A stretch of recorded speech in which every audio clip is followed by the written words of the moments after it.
बिटा फैशन वाली, झिलमिली नैनों वाली, बिटा फैशन वाली, झिलमिली नैनों वाली।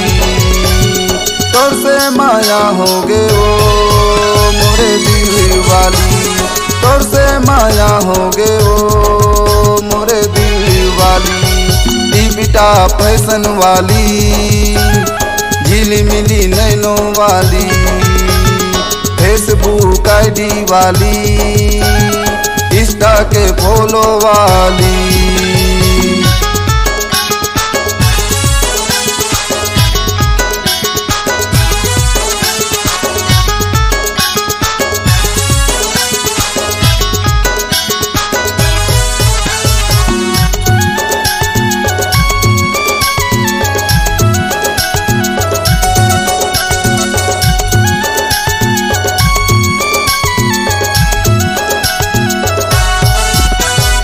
आँखी में तोला बसा लेते वो, दिल में तोला में छुपा लेते वो।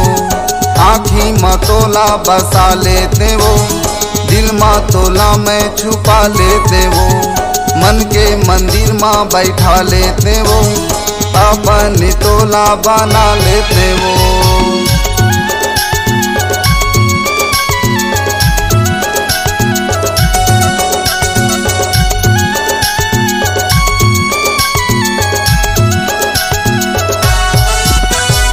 आँखी में तोला बसा लेते वो, दिल में तोला में छुपा लेते वो। आँखी में तोला बसा लेते वो, दिल में तोला में छुपा लेते वो। मन के मंदिर में बैठा लेते वो, अपन तोला बना लेते वो। अपन तोला बना लेते वो, अपन तोला बना लेते ना। अपन तोला बना लेते वो, अपन तोला बना लेते ना। बिटा फैशन वाली, झिलमिली नैनों वाली, फेसबुक आईडी वाली, इंस्टा के फॉलो वाली।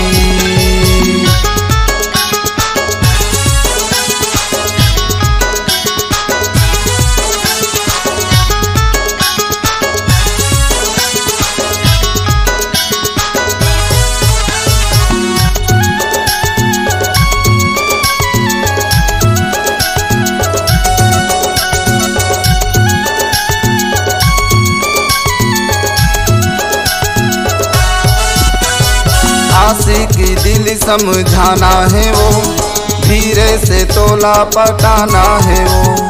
आशिक दिल समझाना है वो, धीरे से तोला पटाना है वो। कद का माया है बताना है वो, सीजी वाला तोर दीवाना है वो।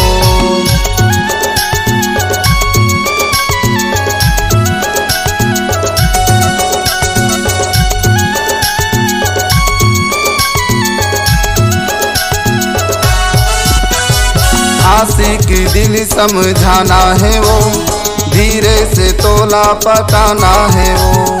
आशिक दिल समझाना है वो, धीरे से तोला पटाना है वो। कद का माया है बताना है वो, सीजी वाला तोर दीवाना है वो। सीजी वाला तोर दीवाना है वो, सीजी वाला तोर दीवाना है ना। सीजी वाला तोर दीवाना है वो, सीजी वाला तोर दीवाना है ना। बिटा फैशन वाली, झिलमिली नैनों वाली, बिटा फैशन वाली, झिलमिली नैनों वाली। तोर से माया हो गे वो मोरे दिल वाली, तोला बना लेते वो मोरे घर वाली। झिलमिली नैनों वाली, इंस्टा के फॉलो वाली। झिलमिली नैनों वाली, इंस्टा के फॉलो वाली।